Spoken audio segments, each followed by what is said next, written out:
¿Qué tal todos, todas? Muchas gracias, bienvenidos. Hoy comienza nuestro ciclo de conferencias sobre el COVID-19 del Laboratorio de Métodos de Flaxo México y de la Maestría en Gobierno y Asuntos Públicos de, de la misma institución. Y la primera charla la va a dar Rafael Prieto Curiel. Muchas gracias, Rafael. Voy a hacer una breve presentación. Rafael Prieto es doctor en Matemáticas, Crimen, Seguridad y Urbanismo por el University College London.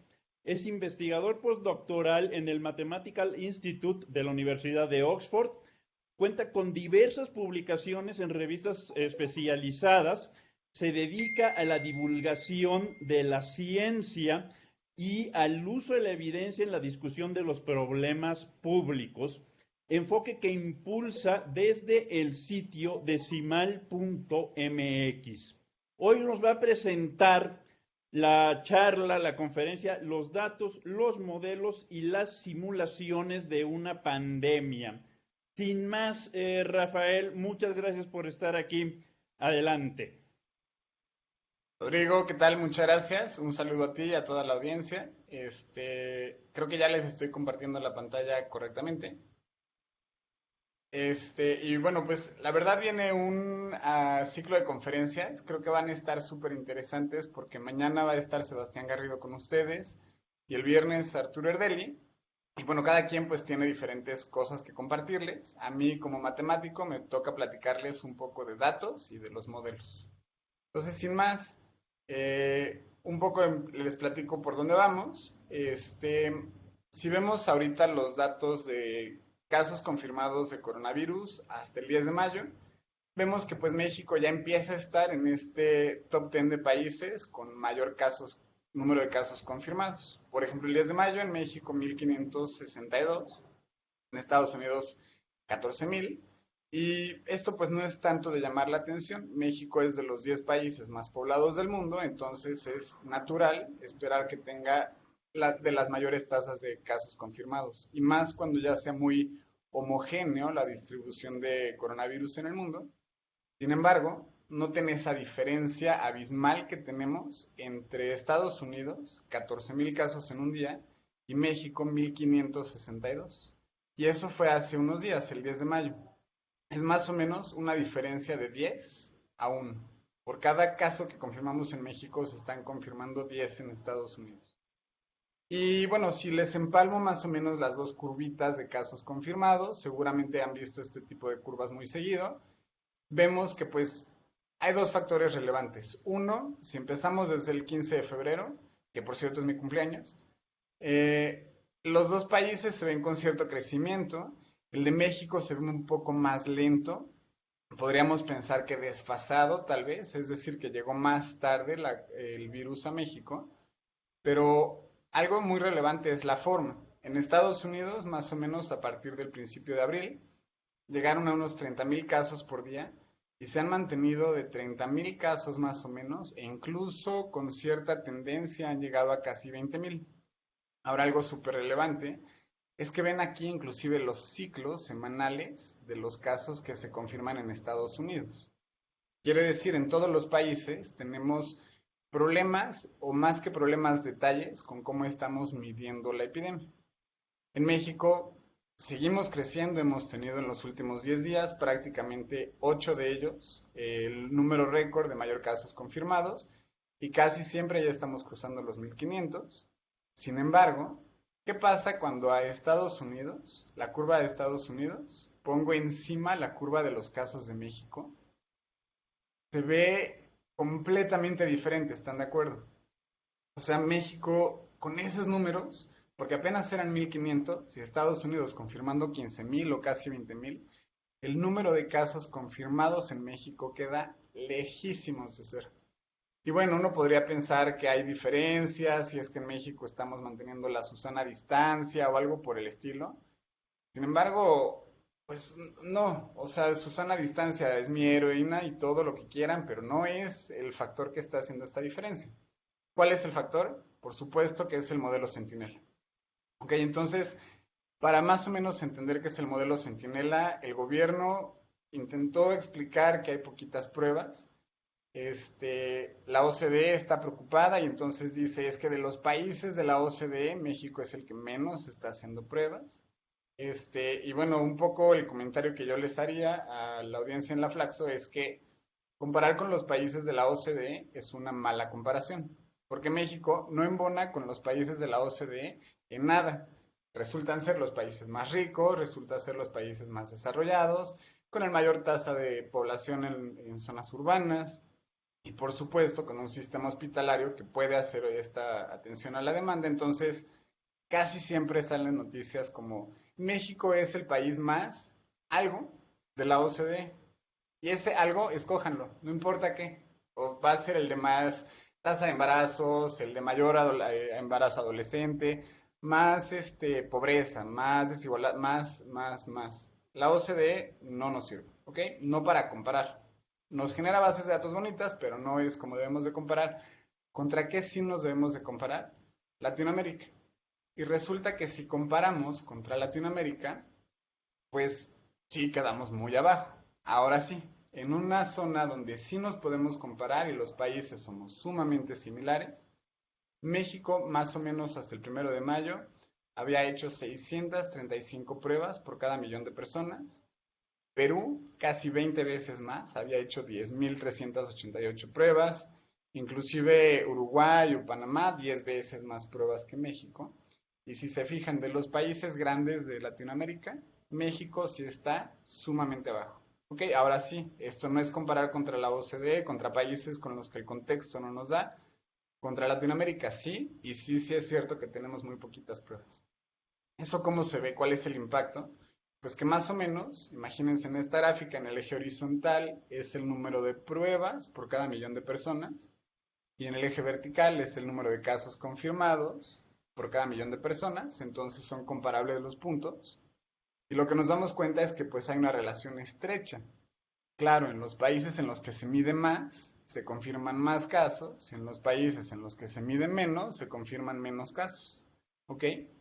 De hecho, en el mundo, 78% de la población mundial vive en un país en el que hacen más pruebas por coronavirus que en México. Sí estamos en México en una cantidad de pruebas que es considerablemente reducida. Y bueno, pues lo importante para mí es entender, ¿y esto qué? Cuando el modelo del modelo Centinela se explicó por el gobierno, pues era un modelo que vamos a medir, y aunque sí es cierto que tiene desde 2006 en México, pues ¿quién se acuerda de cómo medimos la epidemia en 2009? O sea, está difícil decir cómo la medíamos. El gobierno ha hecho una labor de difusión sumamente intensiva. Desde hace varias semanas, diario tenemos una conferencia y nos enteramos de los datos, de los casos confirmados, y pues podemos ver, y de repente si nos dicen es que aquí hay un modelo Centinela atrás, ¿ok? Para ver ese modelo Centinela, lo que necesitamos entender es que es un modelo. Y modelar para mí significa hacer algunos ajustes, tomar algunas cosas como ciertas y a partir de ahí intentar entender qué es lo que pasa.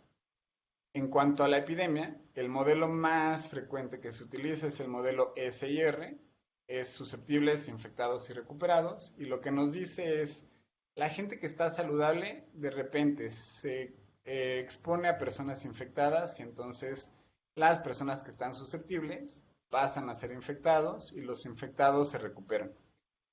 Algo interesante aquí matemáticamente hablando es la velocidad a la que nos pasamos de susceptibles a infectados es beta, un coeficiente o una velocidad, por S, el número de susceptibles, por I, el número de infectados. Eso quiere decir que si hay 0 infectados, no nos pasamos para acá, nadie nos contagia. Si hay 0 susceptibles, ya nadie se pasa por acá porque ya no hay nadie que se pueda contagiar de esta enfermedad, ¿ok? Este modelo es el más sencillo, tiene unos casi 100 años de que se utilizó por primera vez como para epidemiología y desde ese entonces se han hecho muchas variantes, se ha analizado qué pasa si, por ejemplo, no nos recuperamos o si no formamos inmunidad ante la epidemia. y entonces te regresas más de recuperado a susceptible, o si de recuperado no te va a dar esta gripa durante algunas semanas y entonces regresas a ser susceptible. Hay muchísimas cosas que hacer y lo padre de los modelos es que nos dicen algo como esa animación. Llegó el primer virus, nos comimos una sopa de murciélago, quién sabe en dónde, o eso es el chisme que se tenía hasta hace unas semanas, y de ese virus se empieza a contagiar a otras personas y a otras personas y a otras personas. ¿Cómo se ve? Es esta curva que nos dice en el tiempo las personas que eran susceptibles son contagiadas por esos muy poquitos casos en un principio. Eventualmente hay muchas personas infectadas, estas personas infectadas se empiezan a recuperar y entonces al final tenemos a casi todos que pasaron por la epidemia y son recuperados. ¿Ok? Ese es el modelo SIR más frecuente, más utilizado y es el más sencillo porque en realidad tiene dos parámetros, el parámetro de velocidad y el parámetro de recuperación. Lo importante ahí es un modelo y es muy sencillo. Aguas, porque muchos modelos epidemiológicos específicamente son hipersensibles. ¿Y qué significa hipersensibles?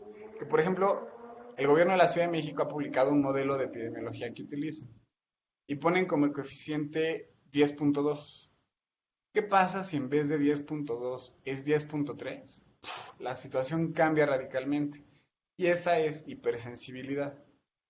En epidemiología, muchos de los modelos que se observan son hipersensibles y eso quiere decir que una pequeñita variación puede hacer una muy grande alteración en el largo plazo. Entonces, cuidado con estos modelos porque suelen tener esas debilidades. Y son debilidades porque no sabemos cuánto es el parámetro de contagio, no sabemos cuánto es el parámetro de recuperación. Entonces, si no lo sabes, si le pones 10 en vez de 10.2, pues cambia mucho la situación. Pero bueno, supongamos que ese es el modelito. ¿Para qué nos sirve? Pues porque nos dice, por ejemplo, en este momento esperamos que un porcentaje de las personas sean susceptibles, que unos ya estén recuperados, que unos estén infectados. Y este es un modelo prácticamente sin datos, con parámetros, todos los que mencionaba, pero sin datos, porque no necesito estar contando, más o menos para decir si la epidemia se distribuye de esta manera y crece conforme a los modelos. Entonces, para este tiempo debería de tener esta cantidad de susceptibles, infectados y contagiados. Pero lo más interesante es moverle otras cosas. Por ejemplo, se utilizó el modelo SIR para ver la movilidad.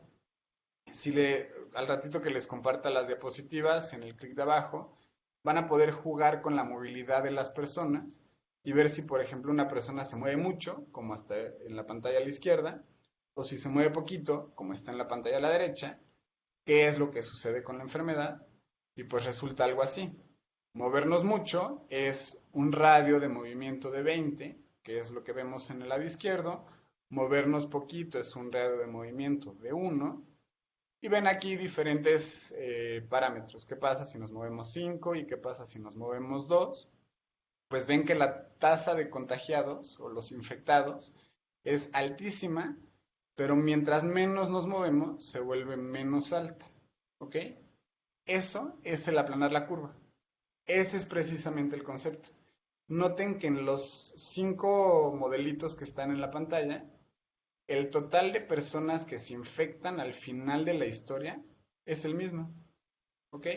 Lo único que estamos cambiando es qué tanto están contagiados en algún momento. Y aquí es cuando empieza el aplana la curva, porque es que necesitamos, claro, porque lo vemos. Y esto empezó con unos puntitos que se mueven en el espacio. Eso para mí es un poquito hacer matemáticas, de un fenómeno social sumamente complejo donde las personas van al súper, se suben al metro, regresan a su casa, contagian a sus seres queridos posiblemente, pero usan tapabocas y se lavan las manos.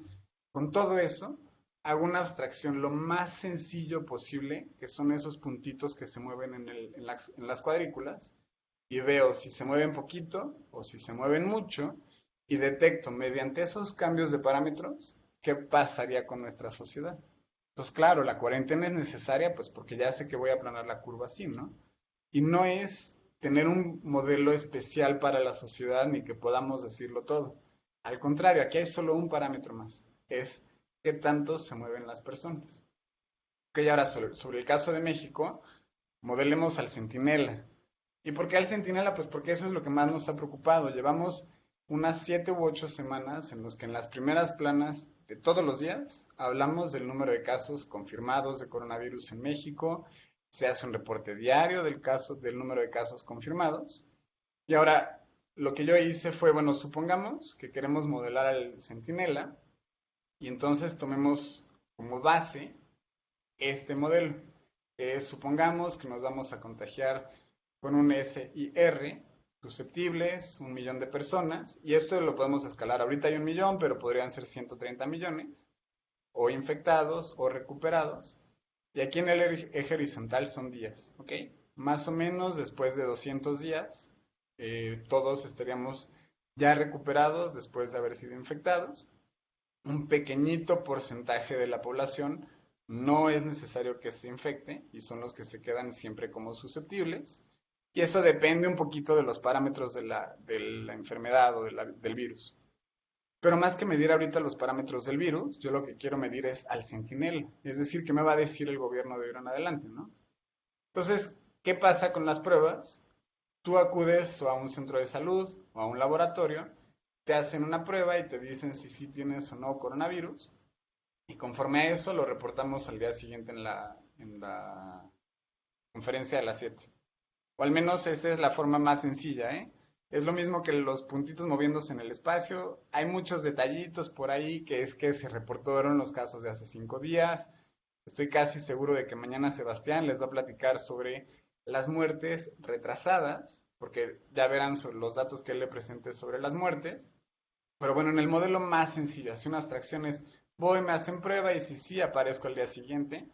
Entonces, este es el número de casos conforme pasa el tiempo de coronavirus. Llegamos a 1 millón al final. Y supongamos que a esa ciudad de 1 millón de personas o a ese país, yo les hago unas 200 pruebas diarias. Conforme pasa el tiempo, pues como hay más casos, eventualmente casi las 200 me salen positivas.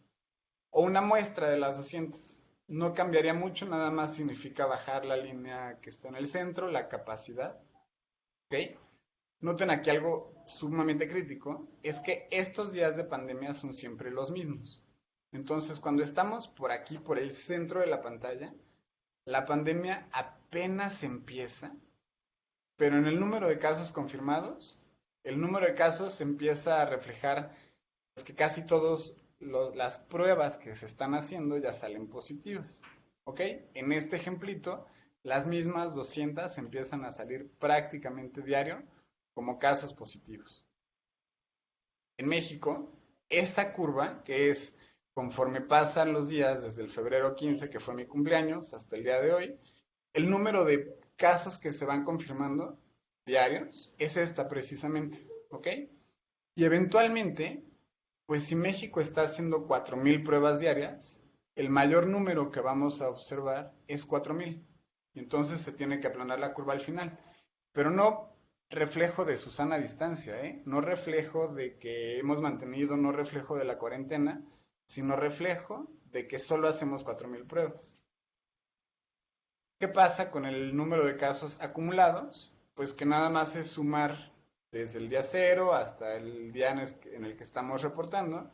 Y esta es la curva que nos presentan casi siempre los medios de comunicación. Y México, si vieran esa curva el día de hoy, diríamos pues que estamos bastante al principio aún. Y eso es pues muy complicado y posiblemente será tema de otra mesa. Hoy se presentaban ya las estrategias para reabrir y para reactivar la economía. Pero estamos en los primeros días, ¿eh? O sea, no hay manera en la que esto nos esté indicando una señal positiva como para ya poder empezar a pensar si quieren reabrir la economía. Pero bueno, por lo pronto, sobre el Centinela, vemos este crecimiento que es más o menos lo que nos van a reportar por estos días. ¿Y qué pasa? Nosotros tenemos 200 pruebas en ese ejemplito que les mostraba arriba. Y si en vez de hacer 200, hiciera 500 o 1000 o solo 50 pruebas, pues eso es cambiar el parámetro, ¿ok?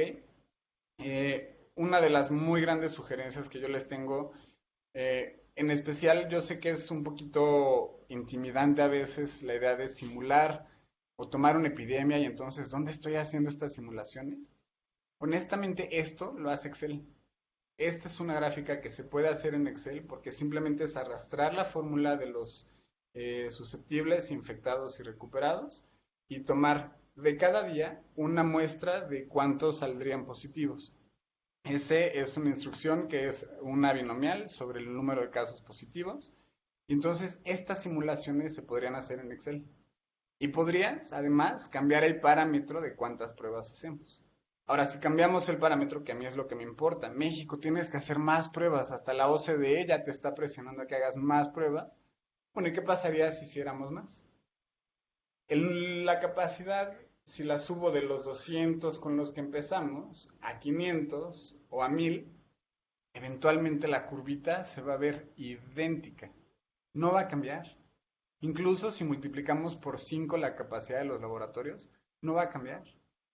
¿Y México dónde está? México está haciendo más o menos 36 pruebas por cada millón de personas, cada día. Cuando yo empecé con estas simulaciones, tomé 200 pensando que 200 es más o menos cercano. Pues no realmente. México ahorita, en el mes de mayo, que es en el mes en el que más ha hecho pruebas, en el que realmente ha crecido el número de pruebas en mayo respecto a los meses anteriores, estamos haciendo solamente 36. Es decir, estamos en esta curva de hasta abajo o un poquito menos. ¿Cómo nos van a reportar? Pues súper poquito, ¿están de acuerdo?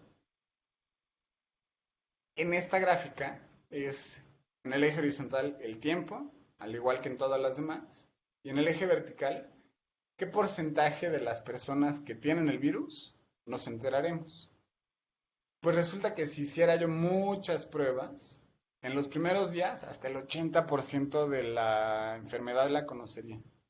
Pero conforme crece el número de personas contagiadas, la cantidad de casos confirmados que tendremos decrece al 10% o menos.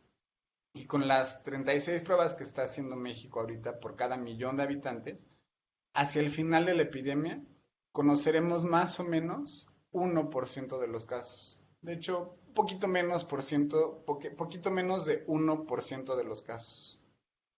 ¿Qué necesitaríamos hacer para conocer más? Y con esa presión que tenemos es que hay que conocer más la epidemia y hay que aumentar el número de pruebas. Que aumente el número de pruebas a, en vez de 1000, 10,000, 50,000. Más o menos hicimos la prueba con 10 distintos escenarios. Las curvas se ven sumamente similares. Y lo que sí pasa es que, al menos hasta el día de hoy, para conocer el 100% de la epidemia, necesitaríamos estar haciendo más o menos 5 pruebas por persona en 200 días. 5 pruebas por persona, fíjense la dimensión que significa.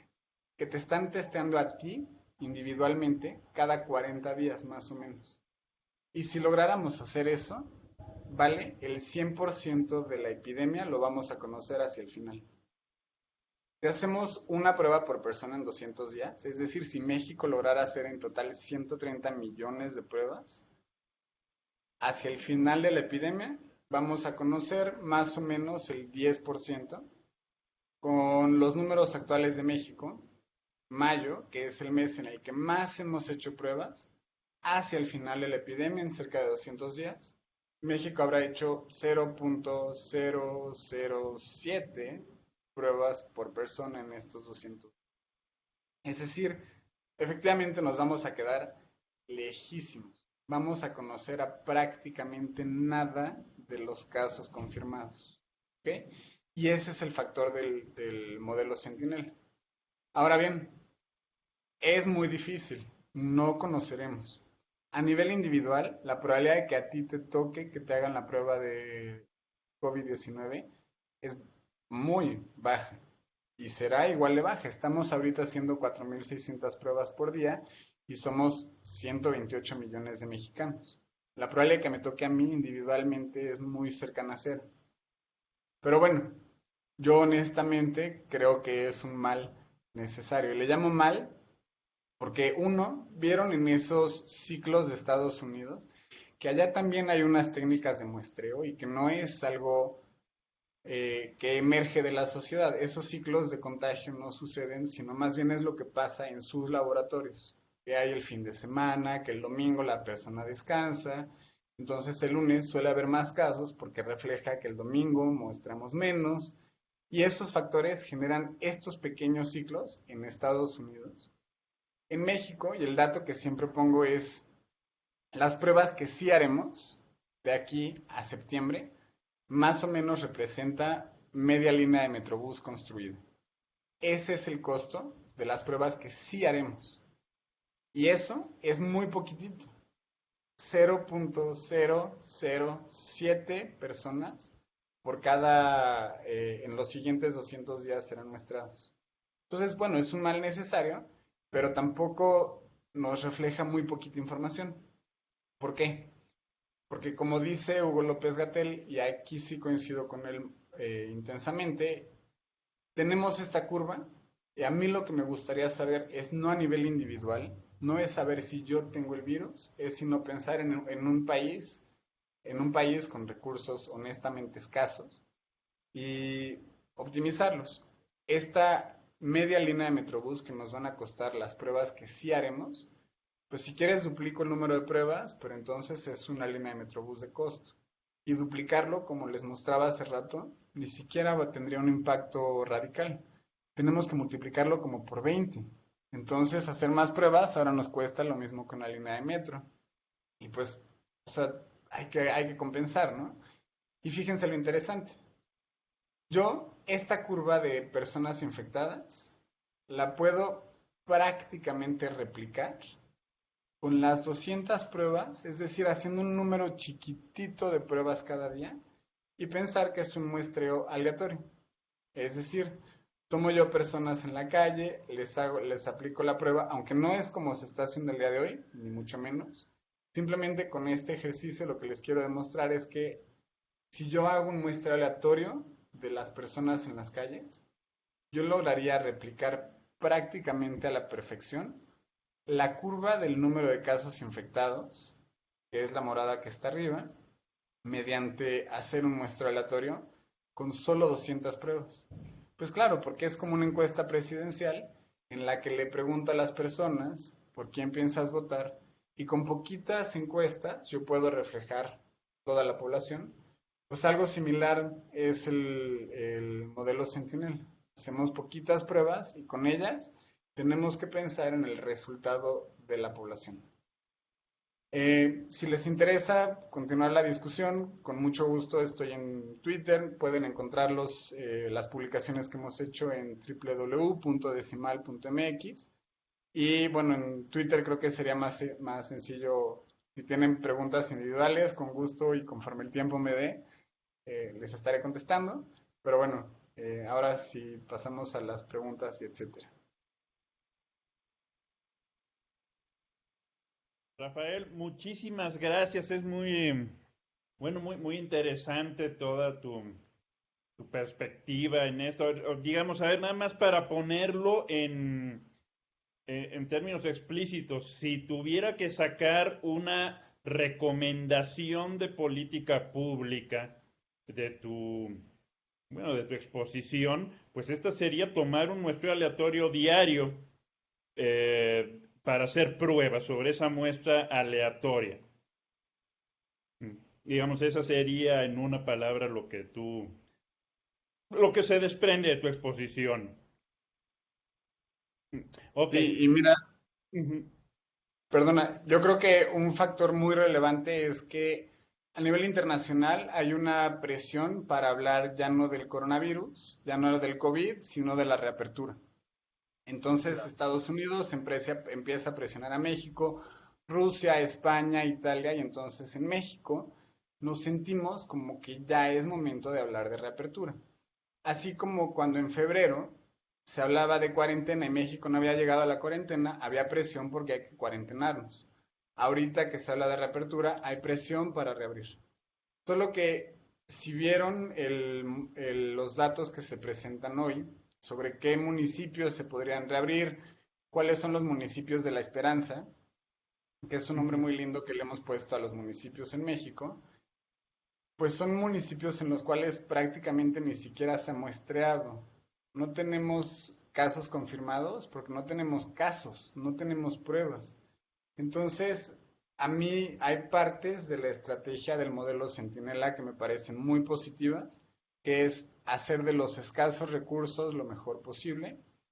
Hay partes que me han costado mucho trabajo, por ejemplo, intentar replicar su estrategia, intentar entender su muestreo, tanto espacial como poblacional, y ver cómo, por ejemplo, hablemos no de Ciudad de México, porque en Ciudad de México estamos haciendo muchas pruebas diarias, creo que ya llegamos a más de 1000. Pero, ¿qué pasa con ciudades de tamaño medio? Supongamos Hermosillo o Culiacán. ¿O qué pasa con ciudades aún más pequeñas? Puerto Progreso en Yucatán. Si no estás haciendo pruebas ahí, pues es posible que más bien de verdad nada más te estás tapando los ojos. Me preocupa que no se tome en cuenta las escalas poblacionales y bueno, pues no dejar de lado que México, la zona metropolitana de la Ciudad de México es gigantesca, es lo más grande que hay, pero solo 17% de la población nacional vive ahí. En las 5 ciudades más grandes de México solo estamos 30% de la población. Un porcentaje muy grande vive en ciudades muy chiquitas y si a ellos no los estamos muestreando y si allá no está llegando el sistema Centinela, no me parece conveniente hablar siquiera de reapertura. Más bien, como siempre le digo a las personas, si sospechas que tienes el virus, asume que te hiciste la prueba y que la respuesta fue sí. Y ya, y entonces ahora por favor ten una cuarentena y una distancia social con todas y cada una de las personas que puedas, porque la probabilidad de que lo tengas pues no es tan bajita. Oye, tengo unas preguntas, te voy a decir tres preguntas. Una es mía y las otras son del público que me están llegando aquí por WhatsApp. Entonces, nada más una cosa, si el Sentinel es complicado en términos de la inferencia, ¿verdad? De cómo obtenemos datos nacionales o de una población nacional a partir de lo detectado en Centinela. Bueno, también nos piden que ya no compartas pantalla para poder verte a ti mientras contestas, pero antes de eso, entonces, tienes en la última diapositiva tres distintas mediciones muestrales, ¿no? Una de una muestra aleatoria, otra de una con sesgo medio y otra pues de sesgo alto, ¿no? Cuando una muestra no es aleatoria, pues tus datos reflejan las características de la muestra más que de la población y en tu ejemplo sería la capacidad del infraestructural de hacer pruebas. Si tú tuvieras que decir en toda esa zona dónde está Centinela, ¿a cuál se parece más? ¿A la de sesgo alto o a la muestra aleatoria? ¿Dónde ubicarías tú los datos que obtenemos de Centinela? Ahora, me pregunta Roberto Rivera, ¿cuál sería el costo de aplicar bueno, no me pregunta a mí, te pregunta a ti, ¿cuál sería el costo de aplicar 5 pruebas por persona? Y Abraham Chávez pregunta si dice, ¿México contaba con protocolos para atender esta contingencia o ha ido copiando lo que hacen en otros países? Eso sería por el momento, Rafael. Ya, excelente. Pues muchas gracias por sus preguntas. Dejo de compartir ya mi pantalla. Este, sobre el costo de hacer 5 pruebas por persona de aquí a que termine la epidemia, son más o menos 200 días. Ahorita estamos haciendo 0.007 pruebas por persona. Es decir, necesito multiplicar como por 7000 para llegar a las 5 pruebas por persona. Es decir, más o menos 3500 líneas de Metrobús nos costaría hacerle las 5 pruebas por persona. 3500 líneas de Metrobús sería el mejor sistema de transporte público que algún día nuestro país ha soñado, gastado solo en hacer pruebas de coronavirus, ¿eh? O sea, es que ese es el problema de la dimensión de los costos, que resultó ser un virus con unas peculiaridades bien molestas, que es que hay muchos casos asintomáticos y que se transmite muy rápido. y que además las pruebas, es decir, detectar si lo tienes, resulta ser muy difícil, entonces es costoso. Si fueran ronchas en la piel, facilísimo, no necesitamos muchas pruebas. Si fuera sintomático para todos, sí, facilísimo de nuevo, porque entonces cuarentena a todos. Pero son estas dos combinaciones, entre un virus que es silencioso para más del 60% de la población y unas pruebas costosas, la que hace que, bueno, sí, si quieres puedo medir más, pero son 3.500 líneas de Metrobús, lo que nos costaría medirle a todos su virus cuando les llegue.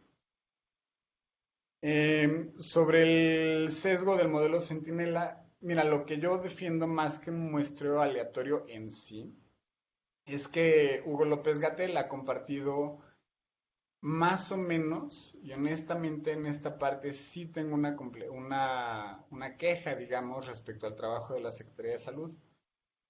Creo que han hecho una labor titánica y honestamente creo que ha sido fantástica la respuesta en muchos ángulos, por ejemplo, el de comunicación.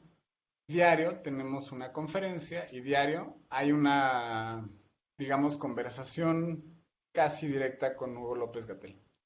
Por otro lado, respecto al modelo Centinela, ha habido tres detalles. Uno, del día que se publicó, estamos aplicando un modelo Centinela, pues no quedó claro cuál era la estrategia. Se han publicado hasta el día de hoy tres veces los estimados de cuántos casos estimados tenemos en el país. Las primeras dos veces se publicó una tabla con un rezago en la semana epidemiológica, sin un documento que nos diga específicamente cómo se llega a ese cálculo, sin las tablas disponibles en línea, y entonces pues nos quedamos todos como, se vuelve a presentar y cuando se presenta la segunda vez no hay documentación. Y cuando se presenta la tercera vez, el mismo Hugo López Gatell dice, bueno, pero es que esto no es lo importante, ya estamos en fase 3 y lo importante ya es otra cosa.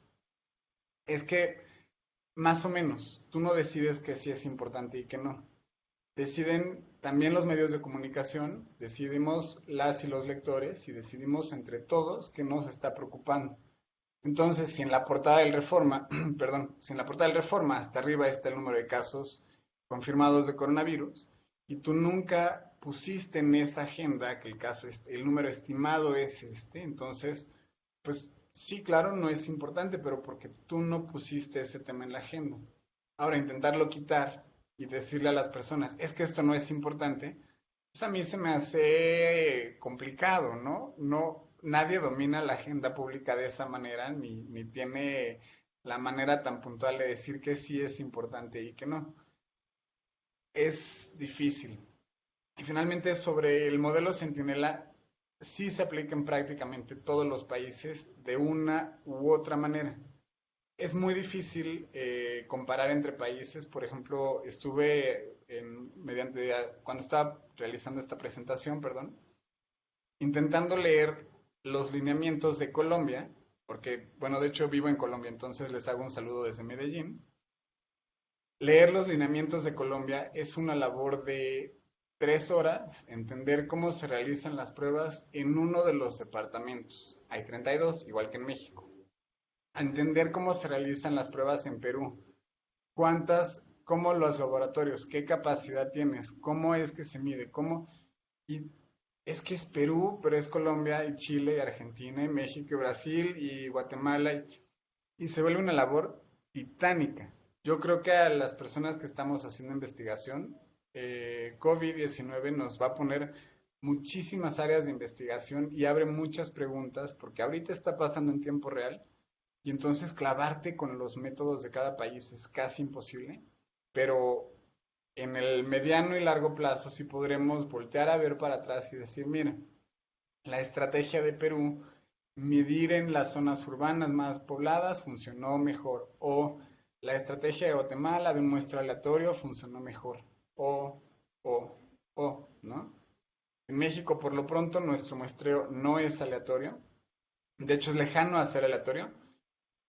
Lo que presentó Hugo López Gatell es que más o menos el 100% de las personas que fallecen en un hospital sí son testadas, entonces se reporta como un fallecimiento. pero solo 10% de los casos ambulatorios se les hace prueba de coronavirus.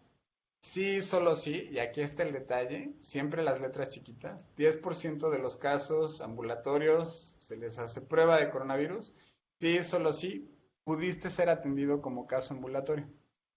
Y ahí es donde entra tu modelo Centinela. Si tú llegas al hospital, te sientes mal y te digo, pues ni modo, vete a tu casa, ni siquiera entras dentro de ese 10% al cual sí le pudieron haber hecho la prueba. Una vez que entras al hospital, lanzan una moneda, bueno, una moneda muy sesgada para que les dé el 10% y dicen si te hacen la prueba o no. Muy lejano a ser aleatorio por lo pronto, pero de cualquier manera sí es una estrategia interesante de muestreo. No, no la descarto y no creo que el muestreo aleatorio sea lo más inteligente que se puede hacer ahorita, porque tendrías que ir por la calle y meterle a las personas que están en la calle unos Q-tips para que se hagan la prueba, porque la prueba de coronavirus es así de difícil. Aleatorio, pues difícil de pensarlo, pero es la idea, ¿no? Que el muestreo, como tú decías, es la parte crítica de lo que nos representa estas curvas. Bueno, muchas gracias. Hay más preguntas, algunas ya las contestaste en tu exposición de ahora, entonces me voy a ir directamente a las que no estarían contestadas. Una de José del Carmen Zavala. He intentado replicar con el modelo SIR y con el CEIR, pero los datos disponibles en la página COVID-19 de la Secretaría de Salud no son adecuados y las escalas son diversas y no dicen qué pasa. Esa es una. Luego Isabel Rodríguez dice, al final de la pandemia, ¿qué porcentaje de la población total se habrá infectado sabiéndolo o no sabiéndolo?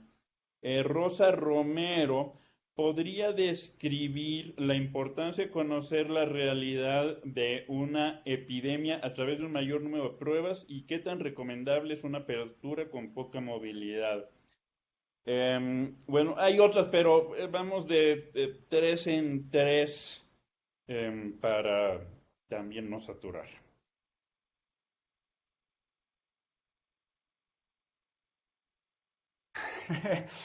Muy interesantes preguntas. Gracias a las personas que se conectaron y la están viendo.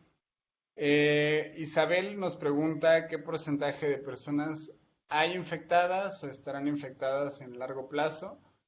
Por lo pronto es una estimación que al menos te puedo decir desde mi punto de vista desconocemos. Eh, Depende de hasta quién le preguntas y conforme se genera la información día con día. Eh, Se estima una vacuna para consumo masivo más o menos en 18 meses. En 18 meses y con confinaciones intermitentes, como más o menos lo está haciendo Italia, que es nos contagiamos y nos ponemos en una cuarentena severa, abrimos otra vez y otra vez cuarentena. Un porcentaje grande de la población habrá estado infectada, pero no cercano al 100%.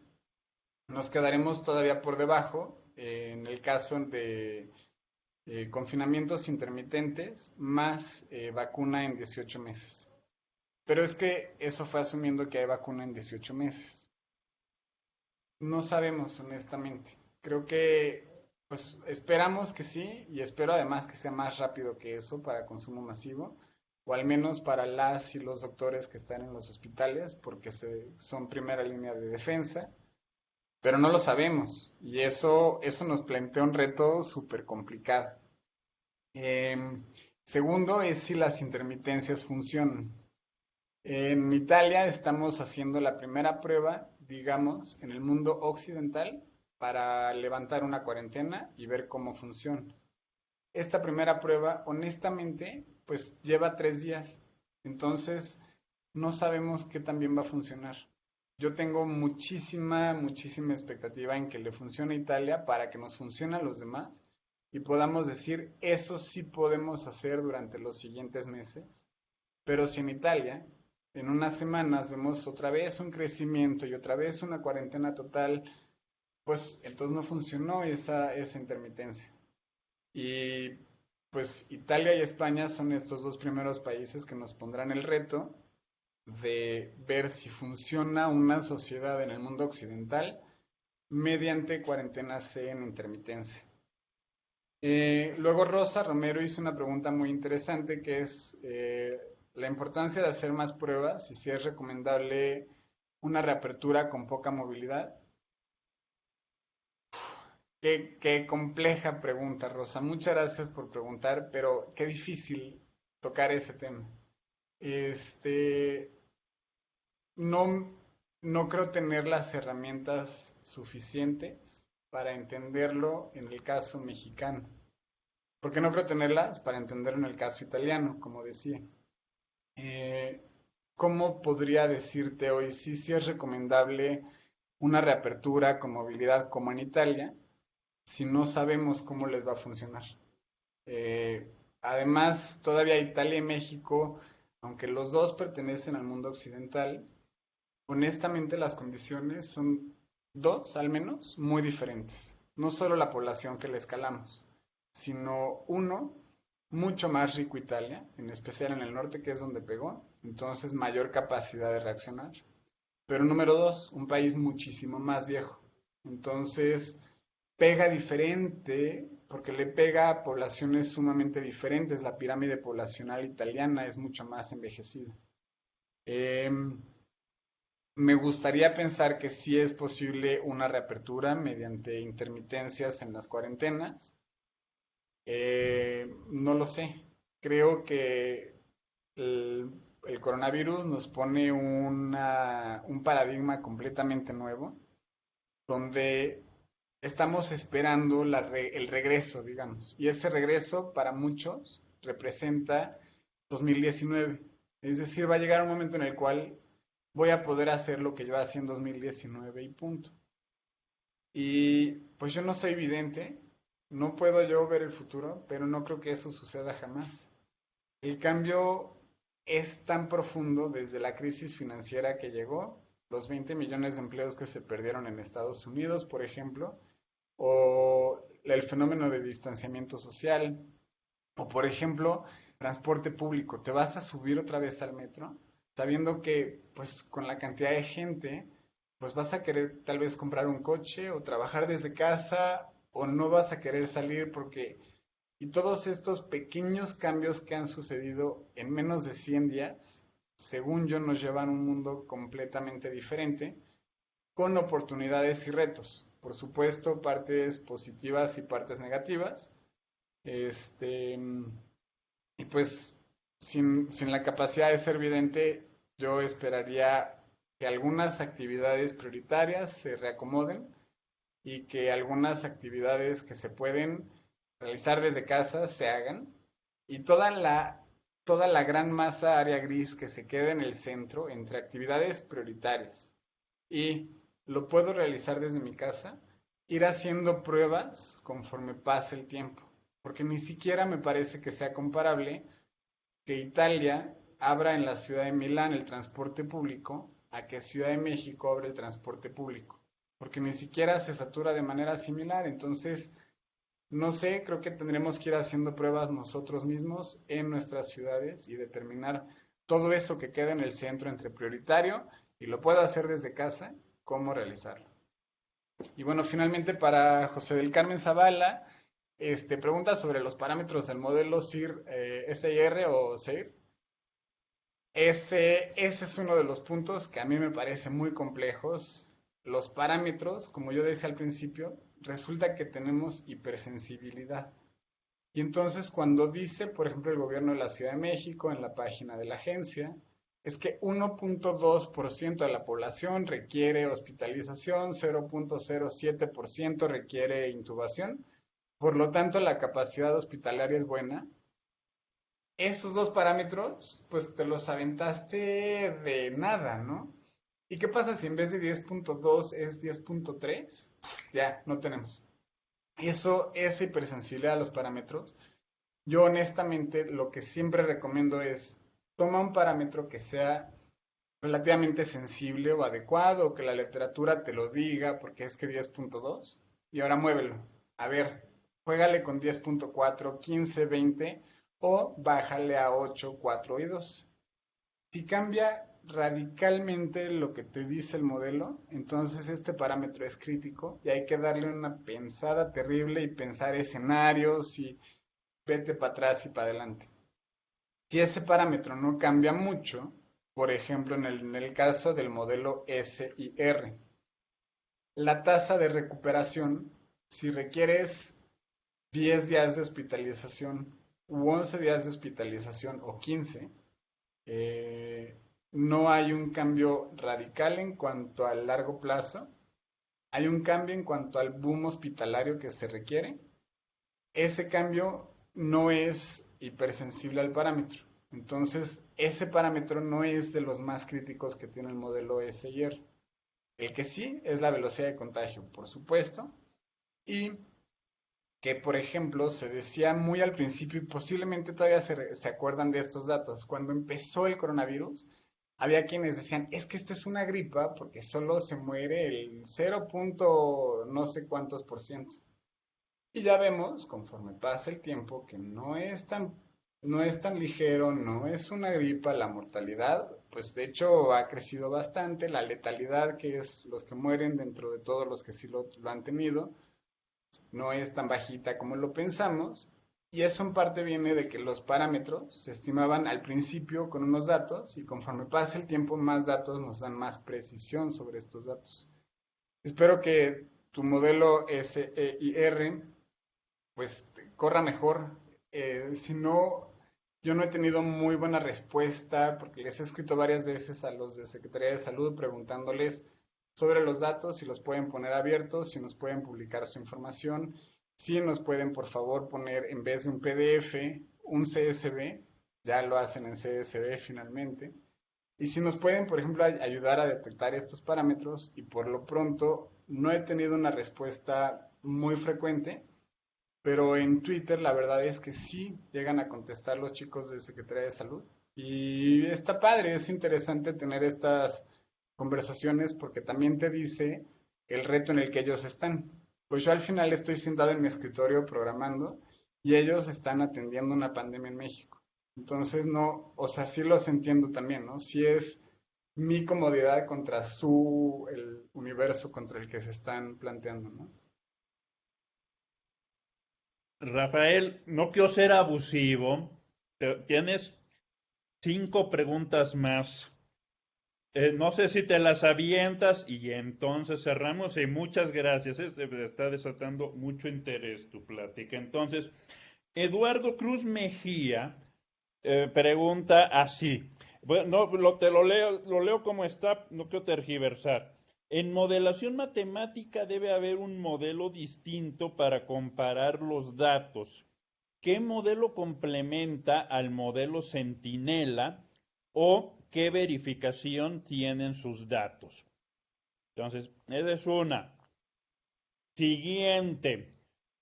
¿Cuál es tu modelo Centinela más adecuado? Pregunta Luz Cardona.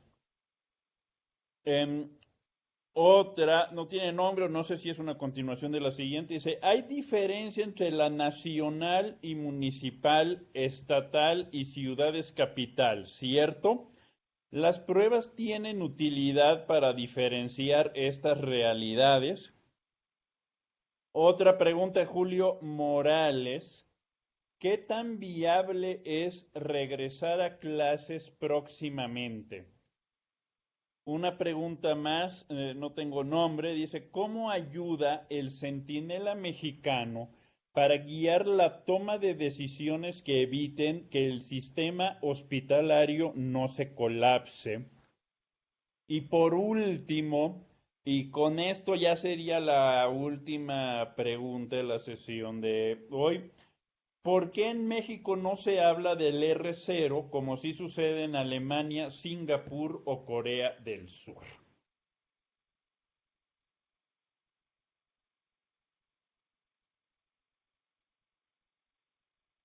Oye, pues fantásticas preguntas. Honestamente, muchas gracias.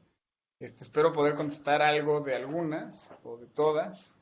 Este, mira, yo creo que empiezo por la última, que creo que no tengo el nombre de la persona. ¿Por qué no se habla del R0 como sí se habló en otros países.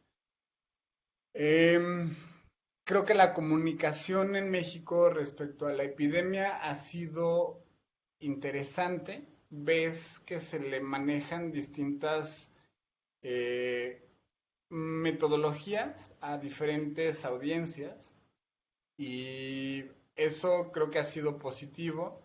Yo al principio, cuando salió Susana a Distancia, pensé, ay, eso qué chistosa, ¿cómo? Pero creo que mientras vi otras metodologías que se hicieron en otros países, por ejemplo en Guatemala creo, o Costa Rica, no me acuerdo, de algún país centroamericano, usó el tamaño de un animal para decirte cuánta distancia necesitas tener respecto a la otra persona. En Senegal, una canción. En México, nuestra heroína Susana Distancia. Y pues, claro, porque no es una audiencia de todo el país. Tienes muchas audiencias y les quieres llegar con un mensaje claro y positivo a las personas. Lo que necesitas hacer es, y tiene que caber en 2 renglones. Ahora, con eso en mente, donde nos compartimos Susana a distancia y una comunicación honestamente muy, muy digerida y básica. Por ejemplo, las tablas que pone la Secretaría de Salud. Cuando pone una tabla muy llena de números, se ve como que está fea su tabla. Cuando ponen unos cuadritos, son 6 cuadritos de colores con cuántos confirmados, cuántos decesos, cuántos recuperados, etcétera, y son 6 cuadritos. Te das cuenta de que lo están diseñando para una audiencia un poco más, digamos, apta a digerir estos números. R0 a mí me parece un número difícil de digerir, difícil de comunicar y que no me queda claro cómo decirle a la persona, es que tu R0 o tu RO debería de ser 1, porque 1 es bueno, 1.2 ya no. Sí, o sea, se me hace bien complejo. Creo que lo que necesitábamos como estrategia nacional es un mensaje claro y positivo y creo que ha sido bueno esa parte, donde las partes más oscuras de la epidemia en cuanto al modelado se quedan atrás. Me gustaría que nos la compartieran, por cierto, y a mí sí me gustaría entrar a la página de la Secretaría de Salud y que estuviera claro cómo se están calculando estos números o inclusive un ejercicio que a mí se me hace fantástico. Hugo López Gatell ha compartido unas curvas donde dice el peor escenario, la media, el mejor escenario, y vean cómo México está aquí. Entonces dice, vamos bien. Pero eso es un pronóstico en donde tienen el punto máximo de la epidemia o el acme en cierto día, pero para hacer ese cálculo toman los datos desde ciertos días anteriores y nunca, de hecho, queda claro cuál es. Qué chistoso. Yo, honestamente, cuando lo vi pensé, se me hace hasta una pregunta filosóficamente rara. Están pronosticando el número de casos que va a tener México confirmados o hospitalizados o intubados, pero los casos, cuando ves la gráfica que presentó Hugo López Gatell, ya los conocen. Es decir, de al menos 2 semanas de los datos, se ve que fueron estimados y se ven los intervalos y te presento las curvas dentro. Pues yo no sé a mí qué me representa eso, estás estimando algo que sí conocemos. Para mí, estímame hacia adelante. Hacia atrás ya no estás haciendo estimados porque son datos conocidos, ¿no? Y ese detallito, fíjate qué crítico es, porque entonces pues me voy un poquito más para atrás, estimo más abajo y te digo, México, qué bien vas. Me voy un poco más adelante, el intervalo me queda más abajo y México, qué mal vas. Y solo es por un estimado hecho a partir de quién sabe qué día, que nunca se confirma cómo lo hicieron, pero gracias a eso no estás solo, ¿eh? No te preocupes. Pues yo no sé ahí qué comunicación, qué extraño modelo, ¿no? Y eso ni siquiera es la R0 que preguntabas. Bueno, por otro lado, este, ¿cómo nos ayuda el modelo Centinela a evitar que los hospitales estén colapsados? Yo creo que no ayuda en sí. es un ingrediente de la receta completa.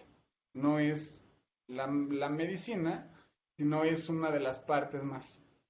¿Qué se necesita para evitar hospitales colapsados?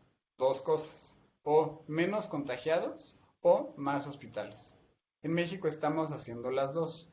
En el Autódromo Hermanos Rodríguez ya lo estamos acondicionando como un lugar para atender a personas. Todos los centros Teletón van a atender a personas con coronavirus. Eso quiere decir, ya vimos que la capacidad hospitalaria sí se necesita aumentar drásticamente en cuestión de días. Ojalá, por cierto, se hubieran usado los 3 meses de calentamiento para prever esta saturación posible del sistema de salud. Estarlo haciendo el 13 de mayo me parece ligeramente tardío, pero al menos lo estamos haciendo. Sí, se funciona la idea porque pues necesitamos esas dos. El modelo Centinela ni va a evitar contagios, ni va a aumentar la capacidad hospitalaria mexicana. Lo que sí te va a decir es más o menos por dónde va.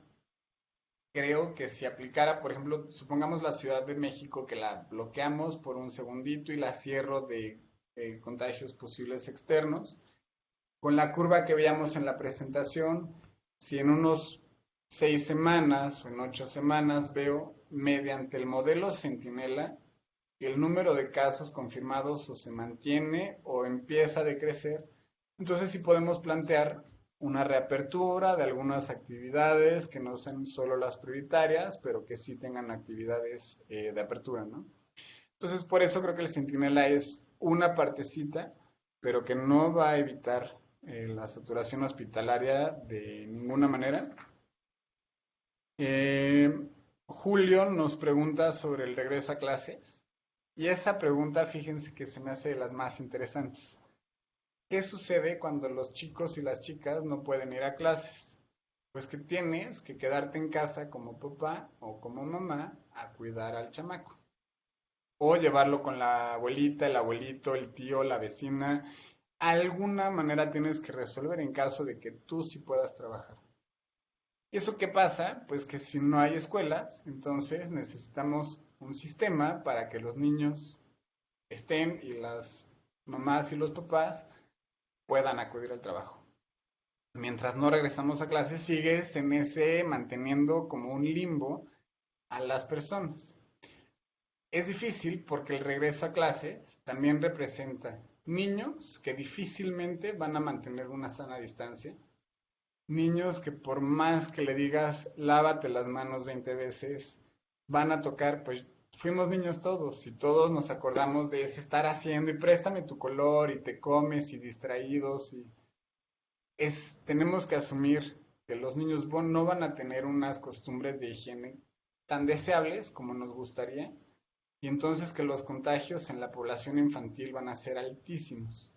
Si llega un caso de virus a una escuela, muy posiblemente todos los niños de esa escuela empiecen con el virus.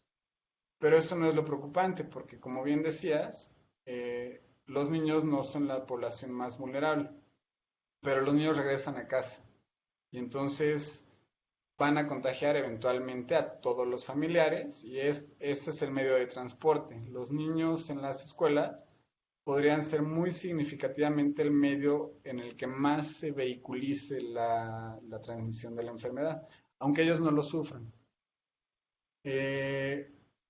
Pruebas que se están haciendo en China, están regresando algunos niños a la escuela. En Italia también hay algunas clases, con ciertas reglas y con ciertos lineamientos. Y de nuevo, creo que será la prueba de fuego. ¿Pudimos regresar a clases o no? La verdad es que creo que es prematuro decir cuándo regresaremos a clases y me parece prematuro para las condiciones mexicanas pensar en el regreso a clases por la cantidad de incertidumbre que hay al respecto. Mi primaria éramos 2,000 alumnos en el Instituto México en la Colonia del Valle y imagínate de un día para el otro poder contagiar a casi 2,000 personas, los niños. multiplica más o menos por 3 para que contemples a todo el hogar y entonces tienes 6,000 contagiados en una primaria que abrió. Es difícil y entiendo la presión por los componentes que decía en un principio. Trabajé en la policía durante 5 años y me tocó atender en algunos casos desastres desde esta perspectiva, como de qué hacemos si... Y claro, la reapertura de las escuelas es de los número uno que tienes que hacer, porque significa liberar a los padres y madres y que puedan regresar. Pero en este caso, también tienes el riesgo de los contagios. Entonces, honestamente, no me queda muy claro cuándo regresar o si tendrá que hacer algo como lo que haremos en Italia, que es regresar y estar una semana en el limbo y de prueba para ver si esto está funcionando o no. O intermitencias. Te doy 2 semanas de clase, regresamos, 2 semanas de clase y regresamos.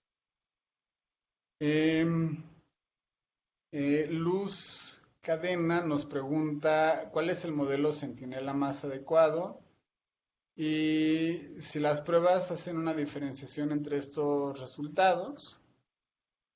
Este, mira, como decía hace ratito, desconozco sobre los modelos de otros países porque el reto es gigantesco. O sea, podrías estarte horas y horas y más horas leyendo sobre el modelo Centinela de Perú, aplicado en la ciudad de Lima.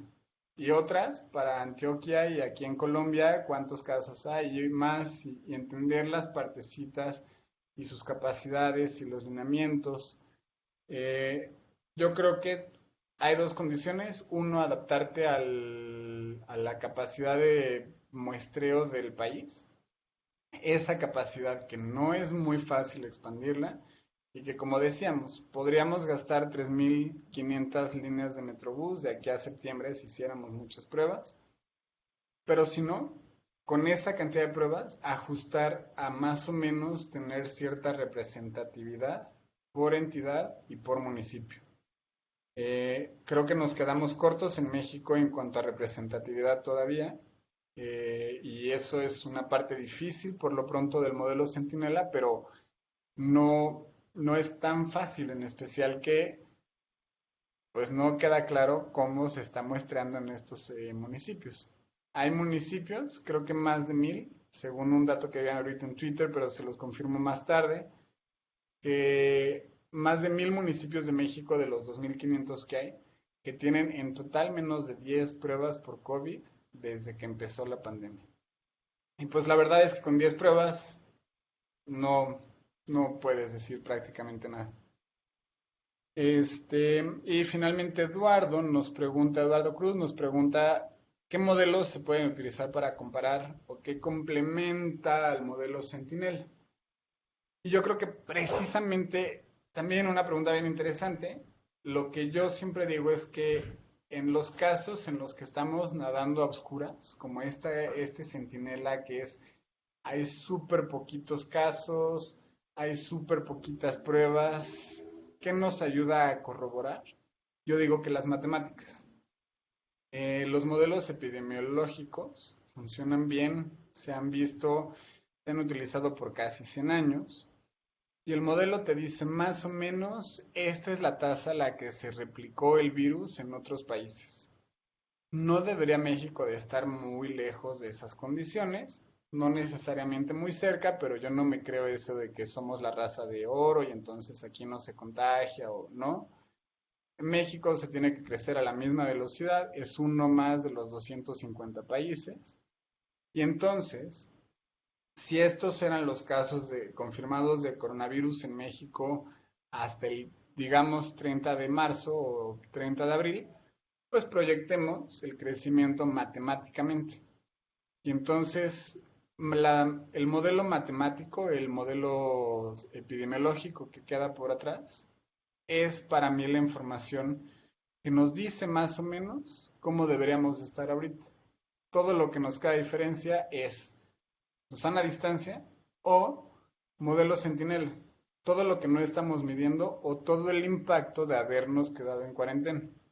Ojalá el impacto Susana distancia sea gigante Lo dudo un poquito, pero bueno, tenemos esos dos componentes, cuarentena más modelo Centinela, y un modelo matemático nos podría ayudar a entender qué tan lejos o cerca estamos de esas dos. Y bueno, espero haberles contestado las preguntas. Bueno, oye, pues te agradezco muchísimo, de verdad, fue una plática que yo encontré muy interesante por las preguntas y el monitoreo que están haciendo, pues se ve que también un público muy atento aquí, muy amplio. La plática se va a subir al canal de YouTube de Flaxo, la daremos a conocer en su momento por redes sociales. Los invito a todos también a dar seguimiento al trabajo que está haciendo Rafael de análisis y de divulgación a través de decimal.mx. Es así, esperamos que sigas ahí publicando pues lo que has estado analizando. Mañana los invitamos también, va a estar Sebastián Garrido del CIDE, que ha estado haciendo un trabajo magnífico de visualización de la información. Y bueno, pues es todo. Muchísimas gracias. Que estén muy bien.